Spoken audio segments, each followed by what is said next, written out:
की आपने रिडक्शन कर देनी है, सिंपल। फिर आ जाता है fracture of the orbital floor.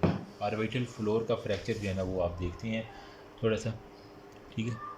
Fracture of orbital floor, इसके अंदर क्या होता है, जाइगोमेटिक और Le Fort maxillary accompanied by fracture of floor. जब एक बड़ा ब्लंट ऑब्जेक्ट स्ट्राइक करता है ग्लोब के साथ, इसे कहते हैं ब्लो आउट फ्रैक्चर। तो आपको मैं एक डायग्राम दिखाता हूँ, इसके अंदर वो देखें, आपको नज़र आ जाएगा। ये देखो इस डायग्राम में, देखो मैं ज़्यादा नहीं दिखाऊंगा क्योंकि फिर वो इतराज़ होता है यार इनका, ठीक है। तो ब्लो आउट फ्रैक्चर जो कि ये नॉर्मल था, यहाँ पे आपको देखो उसका जो है ना फ्लोर के ऊपर बिल्कुल फ्रैक्चर आ गया। इसके अंदर क्या होता है, जाइगोमेटिक और लेफ और मैक्सिलरी जो है ना, मैक्सिला अपर जा और जाइगोमेटिक जो है ना, इनका जो है ना वो फ्रैक्चर होता है। फिर जब लार्ज ब्लड स्ट्राइक करता है ग्लोब को, इसी के अंदर ब्लो आउट फ्रैक्चर भी इसको ना उसको कह रहा है, ब्लो आउट फ्रैक्चर कहते हैं। इसके अंदर क्या होता है, हमारे पास दो चीज़ें आती हैं, एक हमारे पास जाइगोमेटिक आर्च आ गई और नंबर सेकंड पे हमारे पास मैक्सिलरा जो है ना वो आ गई। क्लिनिकल फीचर में वही सेम है, एक्मेकोसिस होगा, मतलब डिस्कलरेशन ऑफ द स्किन होगी, ऑप्थेल्मस होगा। फिर हमारे पास डिप्लोपिया डबल विजन होगी, ठीक है। हाइपो एनेस्थीसिया होगा, एनेस्थीसिया ऑफ द चीक और अपर लिप, उसको सेंसेशन जो है ना वो फील ही नहीं होगी, बस यही है। अच्छा, डायग्नोसिस आपने वही वाटर व्यू देखना है, टेयर ड्रॉप ओपेसिटी आप देखेंगे, वाटर्स व्यू देखेंगे, इसके अंदर टेयर ड्रॉप ओपेसिटी, टेयर ड्रॉप ओपेसिटी जो है ना वो आप देखेंगे तो आपको पता चल जाएगा। ट्रीटमेंट आपने क्या करना है, ट्रांस एंट्रल अप्रोच आपने करनी है, ट्रांस एंट्रल अप्रोच आप करेंगे, जिसके अंदर फिंगर पास थ्रो दी एंट्रम। इसके अंदर सिलिकॉन या टेफलॉन शीट जो है ना हम यूज़ करते हैं ऑटोग्राफ के तौर पे, ठीक है। सिलिकॉन और बस इतनी याद आ जाए कि टेफलॉन जो है आपने शीट यूज़ करनी है। फिर हमारे पास आता है लोअर थर्ड का फ्रैक्चर, बस जल्दी से इसको कवर कर दिए, ख़त्म होने वाला है, ठीक है। लोअर थर्ड के अंदर फ्रैक्चर ऑफ द मैक्सिला आ जाता है, ठीक है। लोअर थर्ड जो है ना उसके अंदर फ्रैक्चर ऑफ द मैक्सिला यानी लोअर जा, हाँ वो मैंडिबल होता है, सॉरी, ठीक है। ये अपर जा यानी मैक्सिला का भी फ्रैक्चर वही चल रहा है अपर वाले का, इसको हमने कहते हैं ले फॉर्ट वन, ठीक है, ले फॉर्ट वन। इसके अंदर हम कहते हैं ट्रांसवर्स। फिर एक हमारे पास होता है ले फॉर्ट टू, ठीक है, ये हमारे पास होता है ट्रांसवर्स। ले फॉर्ट टू हमारे पास होता है पिरामिडल, और हमारे पास होता है ले फॉर्ट थ्री, जिसे हम कहते हैं क्रेनियोफेशियल डिसजंक्शन, ठीक है। ये तीन चीज़ें आपको याद है, ले फॉर्ट वन टू और थ्री। ये आपने भी हेड एंड नेक के अंदर मुझे भी याद आ रहा है कि कुछ ना कुछ हमने पढ़ा था। अच्छा, अब ले फॉर्ट जो वन है ना इसके बारे में बात करते हैं, चल जाए यार। ले फॉर्ट वन में वो कह रहा है कि above and parallel to the plate, above plus parallel to the plate जो है ना फ्रैक्चर जो होगा मैक्सिला की प्लेट का फ्रैक्चर, उसे हम कहेंगे ले फॉर्ट वन।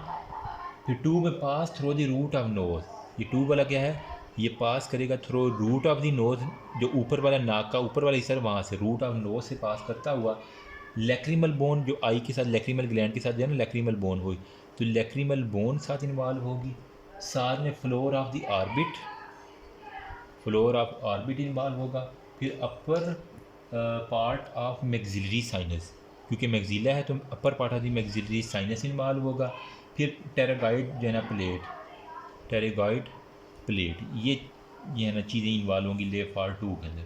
जबकि ले फॉर्ट थ्री में जिसे हम क्रेनियो फेशियल डिस्टिंक्शन कह रहे हैं ना, complete separation of the facial bone from cranial bone, जितनी भी फेशियल बोन है ना उनकी कंप्लीट सेपरेशन होगी, किससे, जो क्रेनियल बोन है, खोपड़ी वाली बोन है ना वहाँ से। इसका निमोनिक में हमारे पास क्या क्या चीज़ें आएंगी, इसकी निमोनिक के अंदर एक निमोनिक दिया हुआ है MCEM, ठीक है, MCEM मतलब M से malocclusion of teeth, E से हमारे पास elongation of the mid face, M से हमारे पास मोबिलिटी इन दी मैक्सिला, और C से हमारे पास CSF फ्लूइड रिनोरिया, ठीक है। ये इसकी जो है ना वो हमारे पास क्लिनिकल फीचर्स आएंगे। ले फॉर्ट थ्री की जब वो सेपरेट होंगी ना तो मैक्सिला का फ्रैक्चर होगा, तो आपके पास सबसे पहले माल ऑक्लूजन ऑफ द टीथ होगी, CSF रिनोरिया होगा, E से हमारे पास होगा elongation of the mid face, जो मिड फेस है ना वो थोड़ा सा बड़ा बड़ा नज़र आएगा। वजह क्या है, सेपरेशन जो होगी है बोन्स की, और एम से हमारे पास आ जाएगा मोबिलिटी इन दी मैगजीला जो है ना वो कंप्रोमाइज़ होगी। अच्छा, डायग्नोसिस ना क्या करना है आपने, वही सेम सीटी स्कैन जो है ना वो करा लेना है, ठीक है, और साथ में एक्सरे करवा लेना, तो जहाँ जहाँ बोन टूटी होगी आपको सारे का सारा पता चल जाएगा। ट्रीटमेंट आपने क्या करना है, ट्रीटमेंट आपने वही जो है ना, अब ये जो टूटी हुई हैं इनको हमने स्ट्रिंग्स होती हैं स्पेशल किस्म की, उसके वायर्स होती हैं, उसके ज़रिए जिस तरह ना सुई धागा करना होता है बिल्कुल वैसे ही होता है, सही। तो इसके अंदर आपने अब इसकी ट्रीटमेंट के अंदर ये लिखना है कि आपने एक तो करना है इंटर डेंटल वायरिंग, क्योंकि जो दांत टूटे हुए हैं ना, ठीक है, उनकी एक तो वायरिंग करनी है, क्योंकि हमने कहा ना कि ये माल ऑक्लूजन हमारी चीज़ है। मैं इसको मिटा के लिख देता हूँ। आपने सबसे पहले क्या करना है, दांतों के दरमियान वायरिंग करनी है, जिस तरह आपने वो ब्रेसेस नहीं लगाते, तो इंटर डेंटल वायरिंग जो है ना वो आपने करवानी होती है सबसे पहले, ठीक है। नंबर सेकंड पे आपने इंटर मैक्सिलरी वायरिंग, दोनों मैक्सिला को आपस में जोड़ना, इंटर मैक्सिलरी जो है ना वो वायरिंग, ये जो है ना BDS वाले मूवमेंट करते हैं, और जो ओरो फेशियल डेंटल होते हैं ना इस तरह करके जिनका नाम होता है वो करते हैं ना, ठीक है। फिर हमारे पास इंटर मैक्सिलरी वायरिंग होती है जिसके अंदर आर जो है ना ओपन रिडक्शन की जाती है, ठीक है, और हमारे पास इंट्रोशियस वायरिंग जो है ना वो हम करते हैं, और फिर हमारे पास वायर स्लिंग्स होती हैं जिसके ज़रिए हम इसको लटका देते हैं। ये था हमारा मैक्सिला के बारे में। अब लास्ट पे वो कह रहा है कि ये जो है ना फ्रैक्चर ऑफ द मैंडिबल, मतलब जो lower third of the face है ना उसके ऊपर जो है ना फ्रैक्चर ऑफ द मैंडिबल। तो मैंडिबल का जो फ्रैक्चर है ना इसके अंदर वो कह रहा है कि हमारे पास किस किस तरह के टाइप्स की इसके ना फ्रैक्चर हो सकते हैं। मुख्तलिफ टाइप हैं। वो कहता है कॉन्डाइलर प्रोसेस का फ्रैक्चर हो सकता है, कॉन्डाइलर प्रोसेस का, या फिर एंगल का कोई मैंडिबल यूँ करके होती है ना, ठीक है, यूँ यहाँ पे दांत होते हैं, या तो वो कॉन्डाइलर जो यहाँ पे प्रोसेस होते हैं उनका, या फिर जो एंगल है यहाँ पे, ठीक है, एंगल का होता है, या फिर इसकी जो है ना वो बॉडी होती है, ठीक है। अगर आपने इसकी एनाटॉमी पढ़ी है ना सेकंड ईयर के अंदर तो फिर आपको पता होगा बॉडी होती है, और फिर हमारे पास आता है सिम्फेसिस, ठीक है। उसने कहा सबसे ज़्यादा जो है ना कॉन्डाइलर फ्रैक्चर होता है 35%, एंगल के ऊपर 20% होता है, बॉडी के ऊपर 20% होता है, जबकि सिम्फेसिस के ऊपर 15% जो होता है ना होता है, 50 और ये 40% ये होगा, ठीक है। तो क्लिनिकल फीचर में क्या है, अगर तो फ्रैगमेंट जो है ना वो चलो फ्रैक्चर हो गया लेकिन फ्रैगमेंट अभी डिस्प्लेस नहीं हुए, तो वहाँ पे क्या होगा, पेन होगा, टेंडरनेस होगा, ट्रेसमस होगा। लेकिन अगर तो ये फ्रैगमेंट डिस्प्लेस हो गए हैं, ठीक है, यहाँ से भी यहाँ से अलग हो गए हैं, ठीक है, तो हमने क्या करना है, माल ऑक्लूजन ऑफ द टीथ होता है, और इसके अंदर ना आपको डेविएटेड जा मिलता है, मतलब जा जो है ना वो डेविएटेड होगा। तो आपने डायग्नोस किस तरह करना है, सबसे पहले आपने एक्सरे करना है, फिर आपने CT स्कैन करना है, ठीक है। ट्रीटमेंट में आपने दो मेथड यूज़ कर सकते हैं, या तो क्लोज रिडक्शन करेंगे या ओपन रिडक्शन करेंगे, वही बच्चों वाली बात है, कुछ भी नहीं है इसमें, ठीक है। तो condylar fracture are treated intermaxillary fixation with arch bar and rubber band. जो कह रहा है ये कंडाइलर फ्रैक्चर है ना, इसके लिए हमने स्पेशल जो है ना वो रबर बैंड यूज़ करने होते हैं, क्योंकि ये सेंसिटिव पार्ट है, तो रबर बैंड यूज़ करने हैं, या आर्च बार जो है ना यहाँ पे वो हम आर्च बार लगा के ना इसको यूँ पकड़ के एक इमोबिलाइज कर दिया करते हैं, इसे हम कहते हैं, ठीक है। तो ये था सारे का सारा। लास्ट पे उसने कहा है कि ओरेंट्रल फिस्चुला, इसके बारे में एक थोड़ी सी बात की हुई है, क्या होती है ये भी लगे हाथ देख लेते हैं, बस हमारा चैप्टर ख़त्म हो जाना है। ओह अच्छा, OROANTRAL, ओरेंट्रल फिस्चुला, इसके बारे में क्या बात की है। ओरेंट्रल फिस्चुला, इसकी निमोनिक जो है ना वो देख लेते हैं बाद में, लेकिन इसके अंदर होता क्या क्या है। इन सिंपल वर्ड अगर मैं कहूँ ना तो आप कह लें कि OAF लिखा होता है इसका, ओरेंट्रल फिस्चुला के बारे में। ये पैथोलॉजिकल एबनॉर्मल हमारे पास कम्युनिकेशन होती है किस किस के दरमियान, ओरल कैविटी और मैक्सिलरी साइनस जो है ना, ओरल कैविटी और जो मैक्सिलरी साइनस है ना इनके दरमियान अबनॉर्मल कम्युनिकेशन होती है, जिसकी वजह से हमारे पास जो है ना वो healing of the dental infection हो सकता है इसकी वजह से फिर, ठीक है। डेंटल का जो है ना इन्फेक्शन आपको दिखेगा, ऑस्टियोमाइलाइटिस हो गया, रेडियोथेरापी वगैरह वो सारी की सारी आपको दिख जाएगी। तो अगर मैं आपको थोड़ा सा दिखा दूँ, मुझे एक डायग्राम मिल जाए। और एंट्रल को ये देख रहे हैं communication is the unnatural communication between the oral cavity और मैक्सिलरी साइनस के दरमियान जो है ना वो अब नॉर्मल कम्युनिकेशन हो सकती है।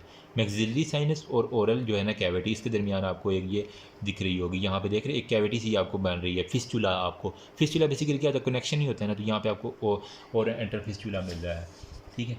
तो इसके लिए ना डेंटल एक्सट्रैक्शन हो सकती है और रूयन ऑफ द एंट्रम। वजह क्या क्या है इसकी ना, वो मैं बता देता हूँ।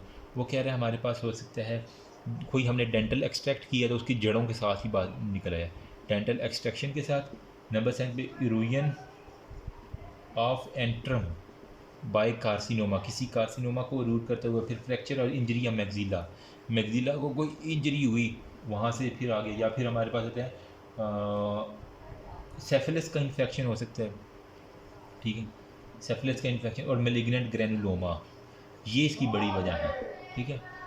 होता फिर क्लिनिकल फीचर्स आपको क्या करनी जाएंगे, फिर जो फूड है ना वो रिगर्जिटेट करना शुरू कर देगी, ठीक है। तो रिगर्जिटेशन ऑफ द फूड होगी इसके क्लिनिकल फीचर में। फिर डिस्चार्ज होगा वहाँ से स्मेली सा। फिर inability to build positive and negative pressure in mouth, वो अपने माउथ के अंदर जो है ना वो कोई ज़ोर से आवाज़ फुलाना चाहे मुंह को, तो पॉजिटिव और नेगेटिव प्रेशर जो है ना अपने माउथ के अंदर नहीं बढ़ सकेगा। तो अब इसके डायग्नोसिस आपने किस तरह करना है, एक होता है हमारे पास प्रोब टेस्ट, ठीक है, उसके ज़रिए आपने इसको डायग्नोस करना होता है। ट्रीटमेंट क्या है, जो रिसेंट फिस्टुला है ना उसको हमने सूचर के ज़रिए, मतलब जो भी सुराख आया है ना फिस्टुला आया उसको हमने सूचरिंग करके ना इसकी ट्रीटमेंट कर देनी है कि सूचर लगा के उसको रिमूव कर देना, ठीक है। साथ में आपने एंटीबायोटिक्स लाजमी देनी ताकि जो भी चीज़ अंदर गई हुई है उस फिस्टुला के अंदर वो बैक्टीरिया इन्फेक्शन ना कर सके। फिर हमारे पास होता है क्रोनिक फिस्टुला या लार्ज फिस्टुला अगर हो तो उसको सर्जिकल रिपेयर करते बाय प्लेटल या बक्कल फ्लैट, ठीक है। अगर बहुत लार्ज फिस्टुला तो आपने पेलेटल या बक्कल जो है ना हमारे पास फ्लैप, उसके ज़रिए आप इसको ट्रीट कर सकते हैं। यहाँ पे मैंने एक बात की है प्रोब टेस्ट की, ठीक है।